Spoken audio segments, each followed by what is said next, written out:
এখন গাঁৱত অৰ্জুন নামৰ এটা ল'ৰা আছিল।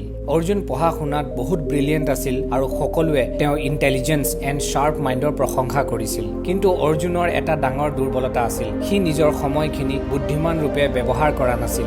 বন্ধুসকলৰ সৈতে খেলি মোবাইলত গেমিং কৰি অপ্ৰয়োজনীয় আদত লিপ্ত হৈ সি নিজৰ দিন পাৰ কৰিছিল। মা দেউতাকে বহুবাৰ তাক সময়ৰ মূল্য বুজাবলৈ চেষ্টা কৰিছিল, যদিও অৰ্জুনে ধৰিব পৰা নাছিল সময় কিমান মূল্যৱান। সি সদায় কৈছিল, মোৰ হাতত বহুত সময় আছে, সকলো কাম পিছত কৰিম, এতিয়াৰ বাবে লাইফটো এনজয় কৰিবলৈ দিয়ক। তাৰ মাজতে এদিন তাৰ এনুৱেল এক্সামৰ ৰিজাল্ট ঘোষণা হ'ল। এইবাৰ অৰ্জুনে ৰিজাল্ট বহুত বেয়া কৰিলে, যিটো কোনেও আশা কৰা নাছিল। তাৰ গোটেই টিচাৰ্ছসকল হতাশ হৈ পৰিল। তাৰ ফ্ৰেণ্ডছসকলেও তাৰ পৰা আঁতৰি যাবলৈ ধৰিলে। অৰ্জুন ঘৰলৈ উভতি আহোঁতে দেখিলে যে তাৰ মাক দেউতাক একদম হতাশ হৈ তাৰ ৰিপৰ্ট কাৰ্ডখন চাই আছে। এই দেখি অৰ্জুনৰ নিজৰ ওপৰত খং উঠিছিল, কিন্তু সি জানিব পৰা নাছিল এই বেয়া আদতবোৰ কেনেকে সলনি কৰিব লাগে। সেই ৰাতি অৰ্জুনে নিজৰ ককাকৰ ওচৰলৈ গ'ল। তাৰ ককাক গাঁৱৰ এজন সন্মানীয় আৰু জ্ঞানী ব্যক্তি আছিল। ককাকৰ ওচৰত বহি অৰ্জুনে নিজৰ প্ৰব্লেমবোৰ ক'লে। সি ক'লে, ককা, মই এইবাৰ কিয় ফেইল হলো? মইতো এজন ভাল ষ্টুডেণ্ট হয়। ককাকে একদম মনোযোগেৰে শুনিলে আৰু লাহেকে হাঁহি পেলাই ক'লে,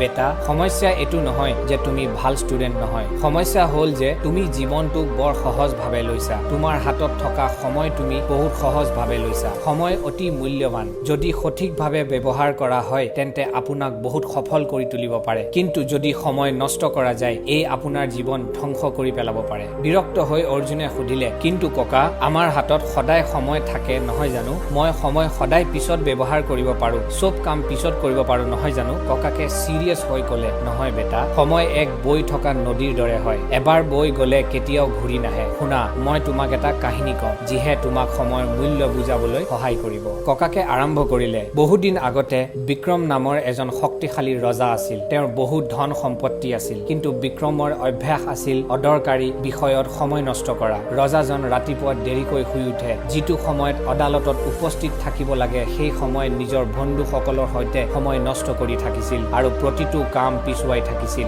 এদিন এজন ঋষি ৰজাৰ দৰবাৰলৈ আহিলে। ঋষিজনে কৈছিল, মহামহিম, আপোনাৰ হাতত সকলো আছে, কিন্তু আপুনি আপোনাৰ আটাইতকৈ মূল্যৱান ধন সম্পদ সময় নষ্ট কৰি আছে। যদি আপুনি সময় বুদ্ধিমান ৰূপে ব্যৱহাৰ নকৰে তেন্তে এদিন আপুনি ইয়াৰ বাবে গভীৰভাৱে অনুশোচনা কৰিব লাগিব, ৰিগ্ৰেট কৰিব লাগিব। ৰজাই হাঁহি হাঁহি ঋষিৰ কথা খাৰিজ কৰিলে আৰু ক'লে, মোৰ জীৱনত বহুত সময় আছে, মই যি বিচাৰো যেতিয়া বিচাৰো তাকেই কৰিব পাৰো। ঋষিজনে তেওঁক সতৰ্ক কৰি ক'লে, সময়ক কেতিয়াও সহজভাৱে নল'ব, এই সময়ে মহান ৰজাকো ধ্বংস কৰি তুলিব পাৰে। কিন্তু ৰজাই কোনো কথা নুশুনিলে। বছৰৰ পিছত বছৰ পাৰ হৈ গ'ল। ৰজা বুঢ়া হৈ গ'ল। তেওঁৰ স্বাস্থ্য বেয়া হ'বলৈ ধৰিলে, ৰাজ্য দুৰ্বল হৈ পৰিল আৰু তেওঁৰ সৈন্যসকল যুদ্ধত পৰাস্ত হ'বলৈ ধৰিলে। তেওঁৰ ৰাজ্যৰ লোকসকলে তেওঁৰ ওপৰত বিশ্বাস হেৰুৱাই পেলালে। তেতিয়া ৰজাই বুজি পালে সঁচাকৈ তেওঁ নিজৰ জীৱনত বহুত অৰ্থহীন সময় নষ্ট কৰিলে। তেতিয়া তেওঁ সেই ঋষিজনলৈ মনত পৰিলে। ৰজাই সেই ঋষিজনক বিচাৰিবলৈ বহু চেষ্টা কৰিলে, কিন্তু তেওঁ ক'তো বিচাৰি নাপালে।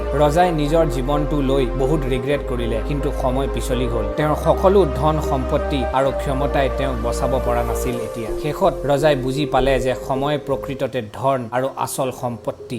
এই কাহিনী শুনি অৰ্জুন গম্ভীৰ চিন্তাত পৰিলে। প্ৰথমবাৰৰ বাবে সি ৰিয়েলাইজ কৰিলে যে সি কিমান মূল্যৱান সময় নষ্ট কৰিলে। সি ককাকক সুধিলে, ককা, মই এতিয়াও মোৰ সময়খিনি বুদ্ধিমান ৰূপে ব্যৱহাৰ কৰি মোৰ জীৱনটো সলনি কৰিব পাৰিমনে? ককাকে ক'লে, অৱশ্যে পাৰিবা। সময়ৰ চক্ৰ কেতিয়াও বন্ধ নহয়। আজিৰ পৰাই যদি তুমি সময়খিনি নষ্ট নকৰি বুদ্ধিমান ৰূপে ব্যৱহাৰ কৰিবলৈ আৰম্ভ কৰা তেন্তে সফলতা লাভ কৰাত তোমাক কোনেও ৰাখিব নোৱাৰে, কোনেও বাধা দিব নোৱাৰে। কিন্তু মনত ৰাখিবা, কোনো কাম পিছলৈ নথবা, কোনো বস্তু পিছুৱাই নিদিবা। আজি যিমান কৰিব পাৰা সিমান কৰা। সেই দিনাৰ পৰা অৰ্জুনে নিজৰ সময় এফিচিয়েণ্টলি ব্যৱহাৰ কৰাৰ সংকল্প ল'লে। সি নিজৰ ৰুটিন বনাই ল'লে আৰু চব কাম কৰাৰ সময় ভাগ ভাগ কৰি ল'লে। সি ৰাতিপুৱা সোনকালে উঠিবলৈ ধৰিলে, নিজৰ পঢ়া শুনাত ধ্যান দিবলৈ ধৰিলে। লাহে লাহে অৰ্জুনে তেওঁৰ এই অভ্যাসৰ ফল নিজৰ জীৱনত দেখিবলৈ ধৰিলে। পৰৱৰ্তী পৰীক্ষাত তেওঁ ক্লাছত সৰ্বশ্ৰেষ্ঠ স্থান পাবলৈ ধৰিলে। অৱশেষত তেওঁ এজন সফল বিজনেছমেন হৈ নিজৰ জীৱন অনুপ্ৰাণিত কৰিলে। কাহিনীটোৱে আমাক শিকাইছে যে সময়ক বুদ্ধিমান ৰূপে ব্যৱহাৰ কৰাটো সফলতাৰ চাবিকাঠি। আপুনি যদি ভাবি থাকে হ'ব বহুত সময় আছে পিছত কৰিম, আপুনি প্ৰথম নিজৰ জীৱনৰ পৰা এই ইলিউজনটো উলিয়াই পেলাব লাগিব যে কালি কেতিয়াও নাহে। যি আছে, যিমান আছে, এই মোমেণ্টত আছে, এই মুহূৰ্তত আছে। ইয়াৰ বাবে না আগত কিবা আছে না পিছত কিবা আছে। It is always the present moment that you have to get your work done. আমি সদায় এই ইলিউজনটোত থাকো যে কাইলে কৰিম পিছত কৰিম কিন্তু যেতিয়া সেই পিছ মোমেন্টটো আহে হেতু প্ৰেজেন্ট মোমেন্ট হৈ আহে সো আপুনি নিজৰ ব্ৰেইনটো ট্ৰেইন কৰিব লাগিব two stay in present and work in present because যেতিয়া কাইলে যেতিয়া সেই সময় আহিব তেতিয়া আপোনাৰ ব্ৰেইনটোৱে ক'ব কি আচ্ছা ঠিক আছে আৰু দুদিনৰ পিছত কৰিম so you have to live in the present you have to get your work done in the present moment আজিৰ বাবে ইমানেই ধন্যবাদ ভিডিঅ'টো এইখিনিলৈকে চাইছে যদি সাবস্ক্ৰাইব কৰিবলৈ নাপাহৰিব আৰু লাইক কৰিবলৈ নাপাহৰিব